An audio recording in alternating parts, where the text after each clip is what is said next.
हम HbA1c के बारे में बहुत बात कर चुके हैं ऑलरेडी। और इसका 3 महीने के से क्या रिलेशन है, आरबीसी के अंदर ये क्यों होता है, ये सब हम बात कर चुके हैं। अब हम पता लगाते हैं कि एक रिपोर्ट को देख के कैसे पता लगाया जाएगा कि 3 महीने में उन पेशेंट का परफॉर्मेंस कैसा रहा है।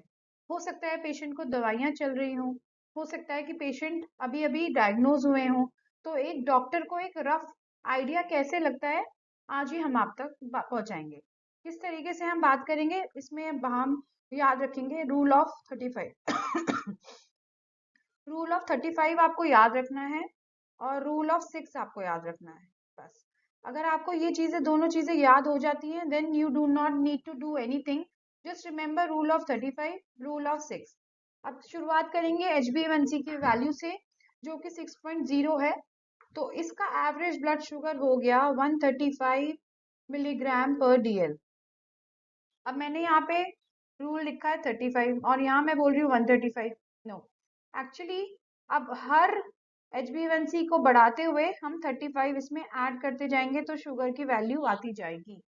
तो बेस वैल्यू इज 135 मिलीग्राम पर DL।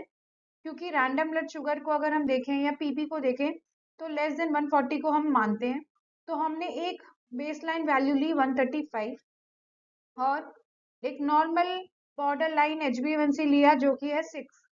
तो ये भी ऑलमोस्ट 140 को पार करता हुआ और ये भी 140 के पास आता हुआ और ये भी 6.2 जो नॉर्मल वैल्यू मानी जाती है ज्यादातर उसके पास। So we start with 6.0 which will be 135 milligram per DL. Now add 35, that will be 170. And then add another 35, that will be 205, 240, 275। तो किस तरीके से हमने एवरेज ब्लड शुगर निकाला कि 7 था तो 170 मिलीग्राम पर DL पेशेंट में रैंडम रह रहा है। 8 पे 205, 9 पे 240, 10 पे 275 एंड इट गोज ऑन। मान लीजिए 11 पे आप उसे 35 और ऐड करेंगे, 12.0 पे और ऐड करेंगे, 13.0 पे और ऐड करेंगे। So this is how we calculate blood sugar by HbA1c. So remember rule of 35 and remember the rule of 6. And for example, in this report, you can see HbA1c is 8.1. इस value को आप भूल जाइए, ये HPLC machine ने दी है। Let's not confuse us with this.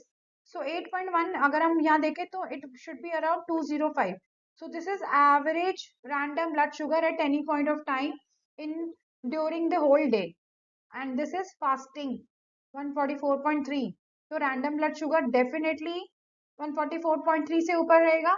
अब 144.3 से ऊपर क्या होगा, 200 तक तो जा ही सकता है। So again 205, average is 205। 144 is fasting. PP अगर हम इन पेशेंट का लेते तो 185 तक ही आता, which was this. So 205 is the random blood average blood sugar circulating in your blood if your HbA1c is 8.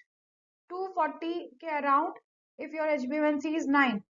10 के पास 275। इसका मतलब 11 से ऊपर जितना भी HbA1c है, more than 300 मिलीग्राम पर DL एक शुगर लेवल मेंटेन्ड है and it requires prompt treatment, maybe insulin. So calculate your HbA1c, calculate your average blood sugar, go for fasting and PP, and then start your treatment.